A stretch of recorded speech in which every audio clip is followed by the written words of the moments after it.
What up, guys? JP back at you once again, bringing you guys day number 19 in my 13th annual 31 Days of Horror, a series in which we watch and review 31 horror films in 31 days, all during the month of October, leading right up to Halloween. I just got back from seeing Terrifier 3, which was pretty cool, so I might review that in the next couple days or something, depending on if I need a review for a day.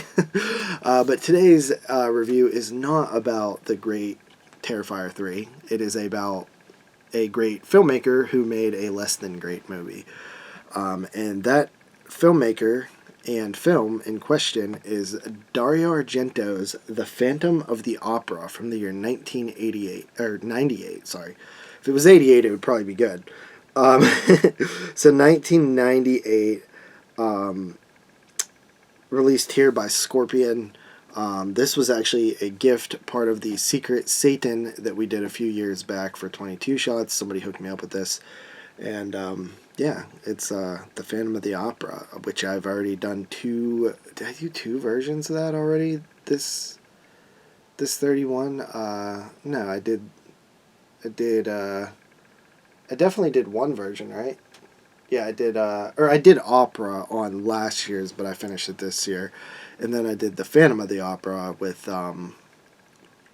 good old Robert Englund. But anyway, this is good old Julian Sands, R.I.P. to Julian Sands, who unfortunately passed away in a pretty sad way a few years back. But The Phantom of the Opera is an adaptation of the original story, I guess, or film or whatever, but it's Dario Argento's version of the film.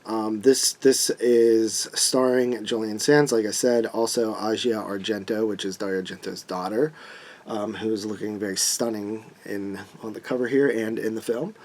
But yeah, so this movie basically follows this character named Christine Day, who is an opera singer, and she's working at this famous opera house.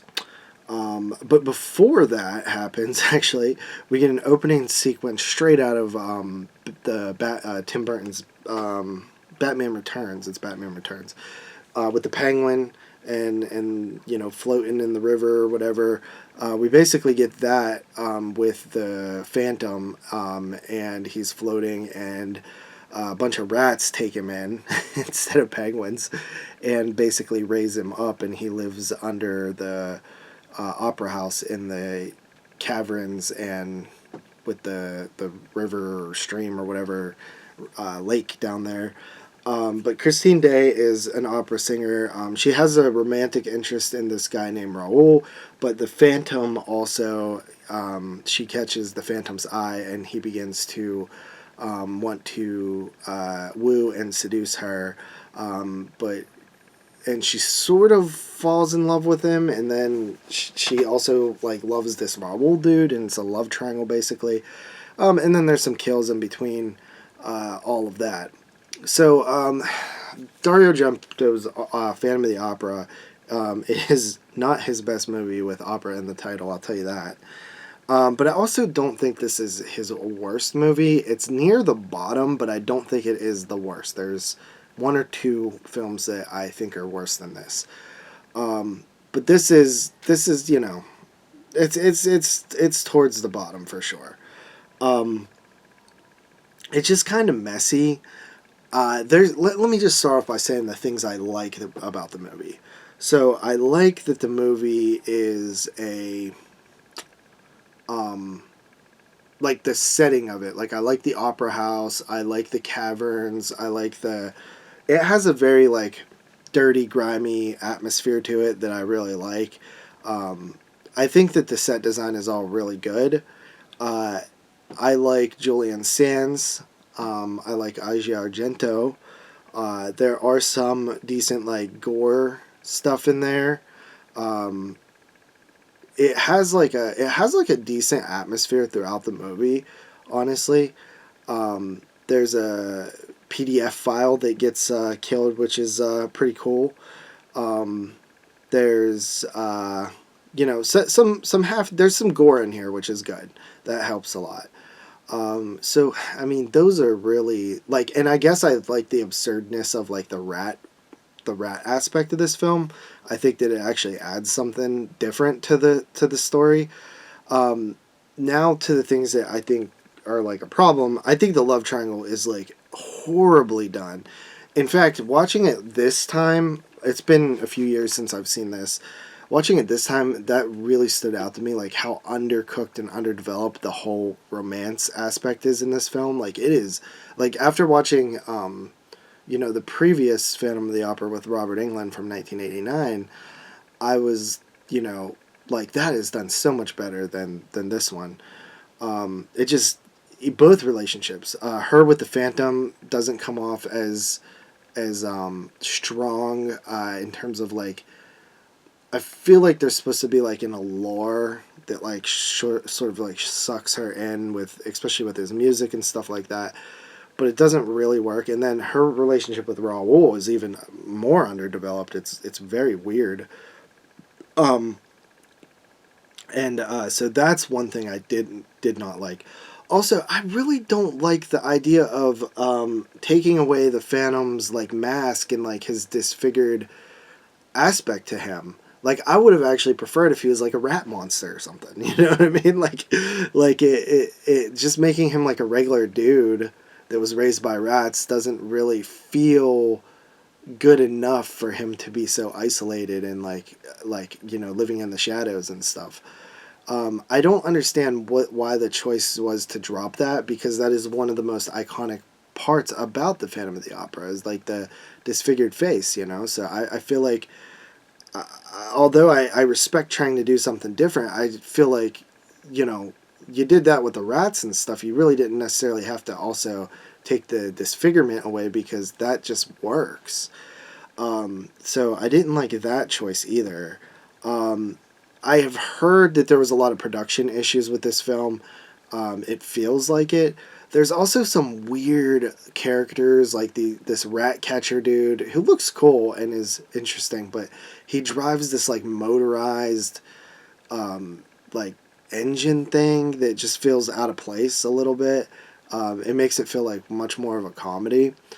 Um, what else is there is like some good, like there's like some rat masturbation, which is actually like, although disgusting, I think that it's like pretty interesting for the movie. It makes it just out there. um the movie, it's a movie that I feel like I want to like, but it's just not a good movie. It's very messy. There are some cool like visual scenes, and I feel like it's shot mostly well. It's not Argento's best work, but it's competent in its shooting. In the look of the film, it's just the story is just like so messy. Um, and normally like Argento, like even if he's working with like not the strongest script, his style like really elevates it. But this one, I don't know, it didn't quite hit the mark. It's probably his second worst movie. I still kind of like it though. I just don't think it's good. But I don't think it's necessarily like horrible either though. It's all right. But when you compare it to other Argento stuff, it's really bad. But if you take it as its own thing, just a film, it's passable. Silly but passable. So with that said, I'm going to go ahead and give the Phantom of the Opera a solid 6 out of 10. 6 out of 10 on Phantom of the Opera. 1998 from Dario Argento. I'm a huge Argento fan. Probably one of my favorite filmmakers, like top 5 for me. And even his worst films, like Phantom of the Opera, I still kind of like. There's really only one film of his that I've seen that I really just think is pretty not good. But I'd be curious to revisit that film. It is The Card Player, if you're curious. I'll probably revisit that eventually.